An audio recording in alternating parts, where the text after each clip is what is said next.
Assalamualaikum warahmatullahi wabarakatuh. Waalaikumsalam warahmatullahi wabarakatuh. Jadi di sini saya akan mempresentasikan tentang hasil penelitian kami pada mata kuliah Data Mining dengan judul Credit Card Fraud Detection menggunakan LSTM dan Multi-Head Attention dengan dosen pengampu Bapak Erwin Yohanes Skom MKom MSc PhD.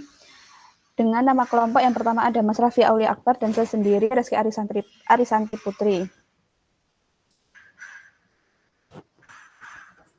Yang pertama ada pendahuluan. Jadi karena penggunaan kartu kredit dalam transaksi online itu terus meningkat berkat kemudahan, kenyamanan psikologis, serta dukungan program hadiah dan teknologi digital seperti e-commerce dan dompet digital. Namun tren penggunaan kartu kredit ini juga membuka peluang bagi penipuan yang semakin canggih dan sulit terdeteksi. Tantangan utamanya meliputi ketidakseimbangan kelas pada data atau transaksi normal yang jauh lebih banyak daripada penipuan, pola penipuan yang dinamis, kebutuhan akan deteksi waktu nyata, serta keberadaan noise dan keterbatasan label yang akurat. Sehingga dibutuhkan suatu sistem deteksi yang adaptif dan mampu mengenali pola-pola penipuan kompleks secara efektif. Tujuan dari penelitian ini yaitu ada yang pertama mengembangkan model deteksi penipuan kartu kredit yang efektif dengan memanfaatkan kombinasi arsitektur long short term memory atau LSTM dan multi-head attention. Model ini dirancang untuk mengatasi dua tantangan utama, yaitu ketidakseimbangan kelas dalam data dan pola penipuan yang dinamis, sehingga diperlukan penelitian yang menerapkan teknik sampling seperti undersampling, SMOTE, dan SMOTE-N guna memperkuat representasi data fraud. Kontribusi dari penelitian ini yaitu yang pertama ada pengembangan arsitektur deteksi penipuan berbasis kombinasi LSTM dan multi-head attention untuk menangkap pola sekuensial kompleks dan fokus pada bagian transaksi yang krusial. Yang kedua ada penerapan teknik penanganan ketidakseimbangan data seperti undersampling, SMOTE, dan SMOTE-N untuk meningkatkan sensitivitas terhadap transaksi fraud yang jarang terjadi namun memiliki dampak yang signifikan. Yang ketiga ada evaluasi model secara menyeluruh yang menggunakan matriks AUC-ROC atau AUC-PR, Precision, Recall, dan F1 Score guna menilai performa dalam berbagai kondisi distribusi data. Metode yang diusulkan akan dijelaskan oleh Mas Raffi. Ya, terima kasih Mbak Eski. Ini adalah gambaran umum ya arsitektur dari metode yang diusulkan atau mode yang diusulkan. Di sini kita menggunakan keras pakainya Python, kemudian dengan framework keras dengan backend TensorFlow. Di sini adalah plotting model dari metode yang diusulkan.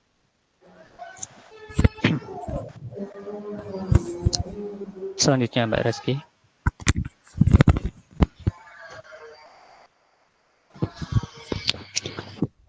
Kemudian ada penanganan ketidakseimbangan kelas.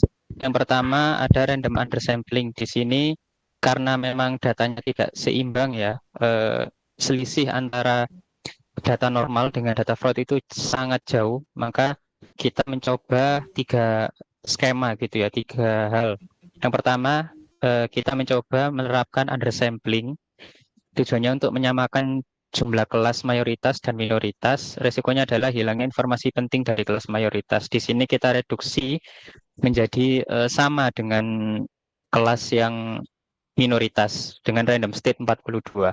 Kemudian juga kita menerapkan SMOTE yaitu Synthetic Minority Oversampling Technique, membuat data sintetis untuk kelas minoritas melalui interpolasi antar tetangga terdekat. Kemudian menambahkan jumlah data minoritas tanpa mengurangi data mayoritas.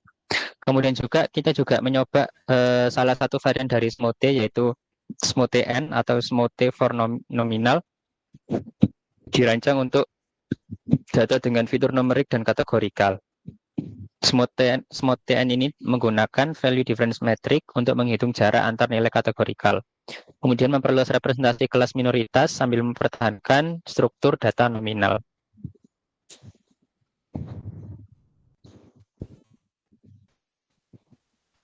Selanjutnya Mbak Reski.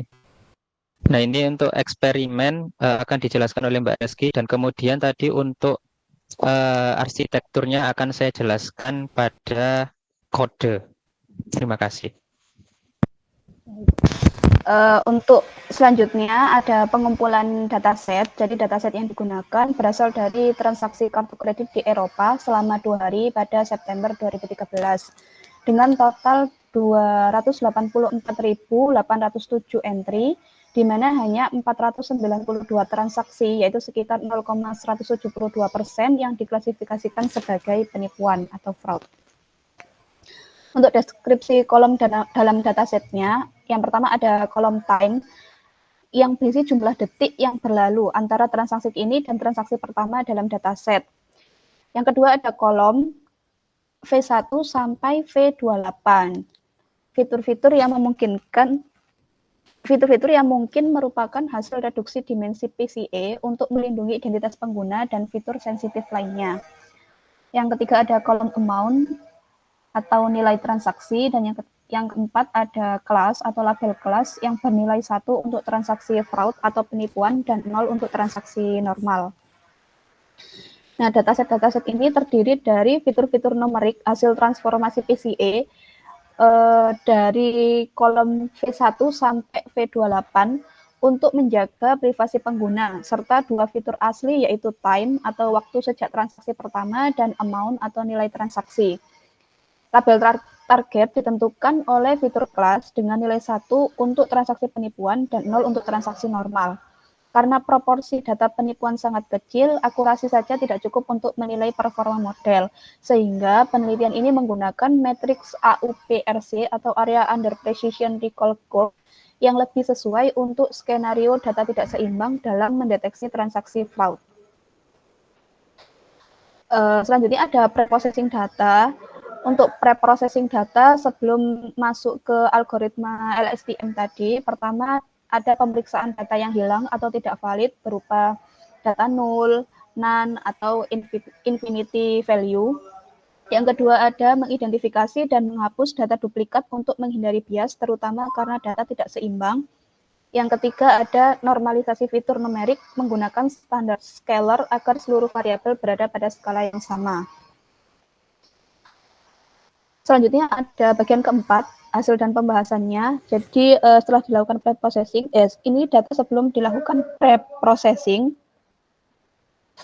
sesuai dengan data set sebenarnya.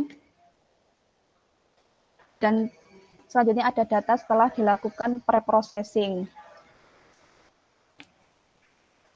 Dan dilakukan standar scalar, jadi nilainya sudah berubah dari skala 0 sampai 1. Selanjutnya data dibagi secara acak dengan rasio 80:20, sehingga didapatkan data pelatihan atau training sebesar 226.602 transaksi normal dan 378 fraud, sedangkan data pengujian atau testing berisi 56.651 transaksi normal dan 95 data fraud. Evaluasi modelnya, jadi yang pertama seperti yang dijelaskan oleh Mas Raffi, ada model tanpa sampling. Jadi yang pertama ada evaluasi model dilakukan tanpa teknik penyeimbangan data untuk melihat performa dasar model. Hasilnya, model mampu mengenali 56.640 transaksi normal dengan benar dan hanya salah mengklasifikasikan 11. Untuk transaksi fraudnya, 72 berhasil terdeteksi, sementara 23 kasus fraud terlewat. Hal ini menunjukkan bahwa meskipun data sangat tidak seimbang, model tetap memiliki kemampuan mendeteksi penipuan meskipun belum optimal. Untuk hasilnya, ada confusion matrix dari model tanpa dilakukan sampling. Dan untuk hasilnya didapatkan akurasi sebesar 100% atau 1,00 dengan F1 score-nya 0,90 dan weighted F1 score-nya 1,0. Nah, pada kelas minoritas, AUC ROC pada kelas minoritas itu berarti pada kelas fraud tadi atau kelas penipuan. Jadi AUC ROC-nya sebesar 0,9277 dan AUC PA-nya sebesar 0,8129 yang menunjukkan deteksi fraud yang efektif dengan precision 0,867 dan recall 0,758 dan 75,8%. Selanjutnya ada model undersampling. Nah, eksperimen ini menerapkan teknik undersampling untuk menangani ketidakseimbangan kelas ekstrim dengan mengurangi jumlah data pada kelas mayoritas atau transaksi normal hingga setara dengan kelas minoritas atau transaksi fraudulent. Hasilnya, data pelatihan menjadi seimbang dengan 378 entry untuk masing-masing kelas, memungkinkan model belajar secara seimbang tanpa bias terhadap kelas mayoritas. Selanjutnya untuk confusion matriksnya didapatkan 56.623 transaksi yang diklasifikasikan secara benar sebagai transaksi normal atau true positif, dengan 28 transaksi normal yang salah diklasifikasikan sebagai fraud, false positif, dan untuk 21 transaksi fraud yang terlewat, false negatif, dan 74 transaksi fraud yang benar terdeteksi atau true negatif. Dengan nilai akurasi sebesar 1 atau 100%, makro average advance score-nya 0,90 dan AUC ROC-nya sebesar 0,9713. Meskipun nilai AUC PR-nya menurun menjadi 0,7524 dan precision-nya menjadi 0,725 dengan recall meningkat menjadi 0,779 dan advance score-nya 0,751. Untuk selanjutnya dilakukan model oversampling SMOTE. Model oversampling SMOTE ini sebagai pendekatan penyeimbangan kelas, berbeda dengan undersampling yang mengurangi data pada kelas mayoritas. SMOTE itu memperluas kelas minoritas dengan menghasilkan sampel baru melalui interpolasi antar titik data yang ada. Setelah dilakukan SMOTE, distribusi data pelatihan menjadi seimbang dengan masing-masing kelas memiliki 226.602 entry yang memberikan model kesempatan untuk belajar secara setara dari kedua kelas tanpa mengurangi informasi penting dari kelas mayoritas. Untuk hasil confusion matriksnya, jadi dari percobaan menggunakan SMOTE didapatkan 56.614 transaksi yang benar diklasifikasikan sebagai transaksi normal atau true positif, 37 transaksi normal yang salah diklasifikasikan sebagai fraud atau penipuan, false positif, 18 transaksi fraud yang terlewat, false negatif, dan 77 transaksi fraud yang benar terdeteksi, true negatif. Dengan nilai advance score-nya sebesar 1,00 atau 100%.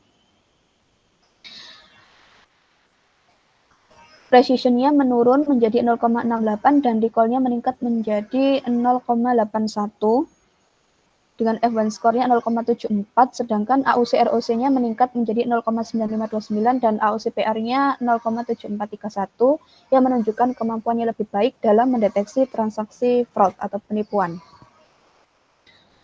Yang terakhir ada model oversampling SMOTE-N. Jadi untuk SMOTE-N ini meskipun dataset numerik, SMOTE-N digunakan untuk mengeksplorasi perbandingan performa dengan teknik sampling lainnya. Hasilnya data pelatihan menjadi seimbang dengan 226.602 entry untuk masing-masing kelas fraud dan non-fraud. Hasilnya menunjukkan bahwa ada 56.640 transaksi normal yang berhasil diklasifikasikan dengan benar, true positif, dan hanya menghasilkan 11 kesalahan atau false positif. Dari 95 transaksi fraud, model mendeteksi 71 kasus true negatif, namun melewatkan 24 transaksi fraud atau false negatif.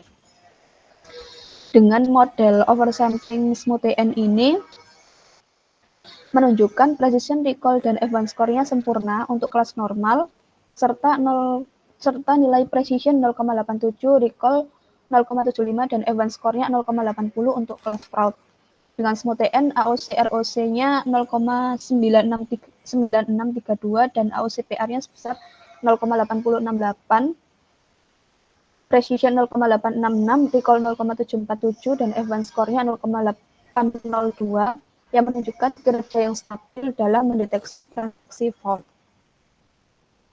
Untuk perbandingan beberapa modelnya, jadi setelah kita evaluasi secara terpisah, perbandingan keempat model tanpa sampling, undersampling, SMOTE dan SMOTE-N berdasarkan precision, recall, advance score, AUC ROC, dan AUC PR bertujuan untuk mengidentifikasi pendekatan penyeimbangan kelas yang paling efektif dalam meningkatkan sensitivitas terhadap transaksi fraud tanpa mengorbankan akurasi. Untuk hasil perbandingannya dapat dilihat dalam tabel. Untuk nilai precision-nya paling bagus itu pada tanpa sampling sebesar 0,8675. Di recall-nya ada menggunakan model SMOTE 0,8105, advance score-nya masih di tanpa sampling 0,8090, AOC ROC tertinggi pada under sampling 0,9713 dan AOC PR-nya menggunakan model tanpa sampling 0,8129. Nah, hasil perbandingan ini menunjukkan model dengan SMOTE-N memberikan keseimbangan terbaik antara precision dan recall dengan nilai advance score yang hampir menyamai model tanpa sampling, namun dengan AOC ROC dan AOC PR yang tetap tinggi. Perbandingan dengan penelitian sebelumnya dapat dilihat juga dalam tabel. Jadi model yang diusulkan terutama tanpa sampling dan dengan SMOTE menunjukkan keseimbangannya lebih baik antara precision dan recall dengan AOCPR 0,8129 yang lebih tinggi daripada model-model yang sebelumnya. Yang menandakan efektivitasnya dalam menangani ketidakseimbangan kelas dan mendeteksi transaksi fraud secara presisi.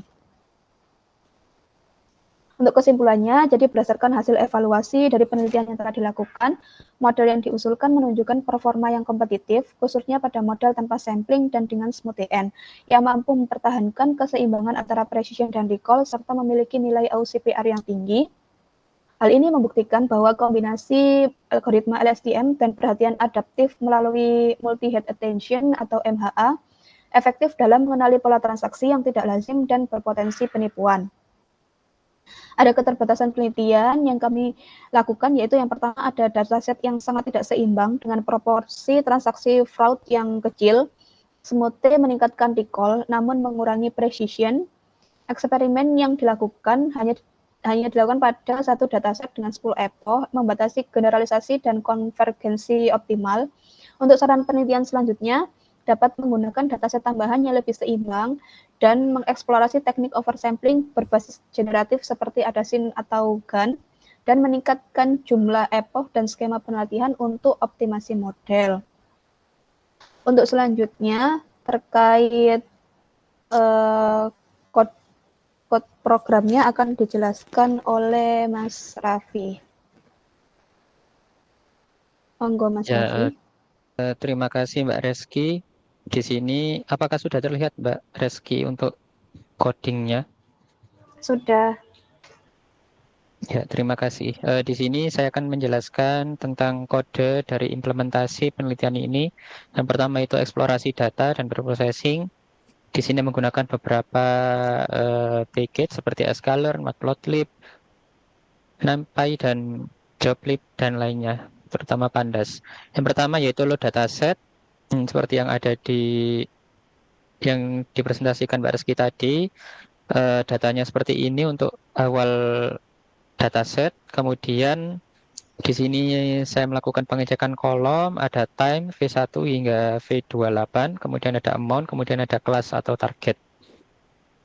Di sini ada penjelasan setiap kolom seperti yang dijelaskan Mbak Reski tadi. Kemudian kita melakukan cek nilai null atau inf atau not a number. Didapatkan hasilnya itu nol semua. Kemudian untuk langkah selanjutnya cek baris duplikat. Di sini kita mendapatkan 1081 baris yang duplikat. Di sini adalah sampel dari atau contoh dari baris yang duplikat. Kemudian kita melakukan hapus baris duplikat sehingga data yang didapatkan adalah 283.726. Setelah itu kita cek distribusi kelas. Di sini kelas 0 atau normal sebanyak 283.253, kemudian kelas fraud 473. Di sini kita plotting yang ada di laporan maupun dipresentasikan tadi. Kemudian kita melakukan standar scalar yang disampaikan Mbak Reski tadi, yang range-nya 0 sampai 1 itu adalah minimal scalar, tapi di sini kita menggunakan standar scalar. Jadi masih ada nilai minus, ada nilai plus. Kemudian kita memisahkan antara fitur dan target, yaitu biasanya ditandakan dengan X dan Y. kemudian kita simpan ke dalam file gitu ya, menggunakan job dump dengan kompres 9. Kemudian kita lakukan beberapa skema untuk sampling, yaitu undersampling, SMOTE, dan SMOTE-N. Di sini kita load dulu datanya, data yang tanpa sampling. Ini X dan Y, kemudian ini distribusi kelas untuk train dan test. Untuk train data normal yaitu 226.602, kemudian untuk fraud atau kelas minoritasnya ini 378, untuk testingnya itu 56.000 lebih, untuk data apa namanya yang kelas mayoritas atau normal, kemudian 95 rows untuk data fraud. Di sini ini adalah kode untuk undersampling. Hasil dari undersampling yaitu 378 untuk kelas minoritas dan mayoritas. Minoritas dan mayoritas. Di sini adalah penghapusan data secara random gitu ya. Saya di sini kita menggunakan random state 42. Sama untuk SMOTE dan SMOTE-N juga. Pakainya sama, random state 42. Kemudian kita mengimplementasikan SMOTE, random state-nya juga sama 42, sehingga data minoritas dan mayoritas itu memiliki jumlah yang sama. Kemudian kita simpan dalam bentuk file.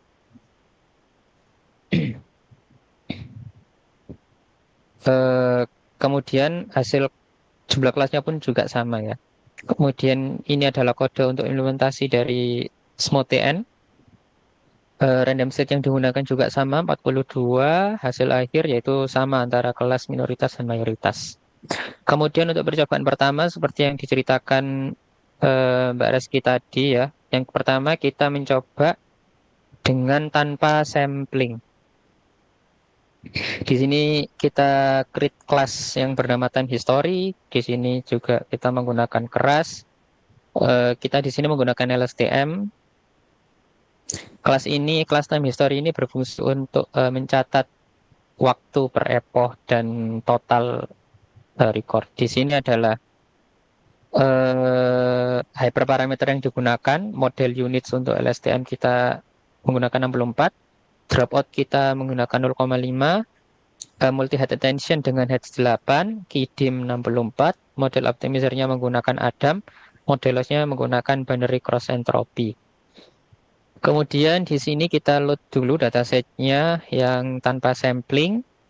Kemudian kita cek distribusi kelasnya. Kemudian karena LSTM ya, kita harus reshape dulu ke array 3 dimensi. Di sini adalah contoh data dari setelah di reshape ya, array 3 dimensi. Kemudian ini kita membuat fungsi build model. Nah, pada awalnya itu kita mencoba dua LSTM dan guru, cuman waktunya yang sangat terbatas, akhirnya kita putuskan menggunakan LSTM saja. Di sini adalah input layer dari data, kemudian LSTM dengan model unit yang sesuai didefinisikan di awal, return sequence true, di sini juga sudah diceritakan di laporan. Kemudian setelah itu kita melakukan batch normalization dan dropout sebesar 0,5. Di sini kita menggunakan hierarchical LSTM ya, jadi memiliki dua LSTM dengan format yang sama. Kemudian setelah itu menggunakan multi head attention dengan heads 8 dan KeyDim seperti yang didefinisikan di awal. Sama dengan LSTM, setelah multi head attention digunakan batch normalization dan dropout. Sebenarnya kita ingin juga mencoba residual connection ya, cuman karena waktu yang terbatas, jadi mungkin ini bisa dilanjutkan di penelitian selanjutnya. Kemudian setelah multi head attention dilakukan dance 68 dengan fungsi aktivasi relu, kemudian batch normalization, dropout, dan dance 1 yaitu menggunakan aktivasi sigmoid jadi 0 sampai 1 gitu ya. Kemudian model ini kita beri nama CCFD model. Seperti yang saya ceritakan tadi, karena waktu yang terbatas, menggunakan jadi kita tidak menggunakan residual connection dan main layernya hanya menggunakan LSTM. Kemudian di sini adalah summary dari model yang diusulkan. Total parameternya yaitu 195.000 parameter. Kemudian ini plotting model dengan yang build model tadi. Ada input, LSTM, batch normalization, dropout, kemudian ada LSTM lagi, batch normalization, dropout, kemudian ada multi-head attention, normalisasi, dropout, kemudian ada dense, batch normalization, dropout, kemudian yang terakhir adalah dense, yaitu kita beri nama prediction. Kemudian di sini untuk model optimismnya kita menggunakan ada model lossnya benar cost entropy, matriksnya akurasi, kemudian training di sini eh, kita mencatat setiap epoch seperti informasi loss, akurasi dengan menggunakan CSV logger di sini untuk mencatat time setiap epoch dan keseluruhan. Kemudian di sini menggunakan early stopping dengan memonitoring loss dengan patient 5 dan restore bobot terbaik gitu ya. Kemudian di sini saya sertikan tadi menggunakan model checkpoint juga yang dimonitor adalah akurasi dan loss. Kemudian di sini kita menggunakan 10 epoch, batch size 32 dan callback yang ada di sini yang telah didefinisikan. Di sini adalah proses pelatihan, satu epoch selesai sekitar 5 menit. Ternyata di sini epoch ke-6 itu sudah berhenti karena kita tadi menggunakan early stopping. Kemudian di sini untuk membuat prediksi model, di sini YProba itu isinya adalah probabilitas, kemudian YPRED ini fixnya jadi 0 atau 1 dengan threshold 0,5. Nah, kemudian di sini adalah kode untuk confusion matrix beserta classification report dan juga hasil akhir dari seperti OutRock, OutPR, precision, recall, dan F1 score. Dan di sini yang terakhir adalah plot akurasi dan loss dari model. Kemudian dengan format yang sama di sini adalah kode dari undersampling samplingnya menggunakan undersampling. Perbedaannya hanyalah ada pada load dataset yang telah disimpan sebelumnya di file yang sampling ini. Jadi ada dataset XY undersampling. Jadi bedanya cuma di situ saja. Selain itu sama semua untuk kodenya. Karena ini datanya lebih sedikit, maka waktu yang dibutuhkan per epoch hanyalah sekitar 38 hingga 40 detik saja. Di sini mencapai 10 epoch. Formatnya sama dengan yang sebelumnya. Kemudian ada eksperimen dengan Smote sama semua kodenya, perbedaannya hanya load data. Kalau no sampling, undersampling, load data undersampling. Untuk Smote yang di load adalah Smote. Hasilnya juga sama. Di sini memiliki waktu training yang lebih lama ya. Jadi setiap epoch membutuhkan waktu sampai 10 menit lebih, 10 menit 41 detik untuk epoch pertama, epoch kedua 10 menit 32 detik, dan seterusnya. Ini adalah hasil dari menggunakan sampling Smote atau oversampling. Kemudian juga yang terakhir adalah Smote N. Nah, sama semua, perbedaannya seperti tadi, hanya ada di load pada dataset. Untuk waktu training hampir sama dengan Smote ya, karena distribusi kelasnya itu sama dengan Smote. Membutuhkan waktu 10 menit lebih, antara 10 menit 30 detik hingga 10 menit 56 detik. Untuk kode confusion matrix dan skor juga sama. Sekian dari kami. Sekian presentasi dari kami. Assalamualaikum warahmatullahi wabarakatuh. Waalaikumsalam warahmatullahi wabarakatuh.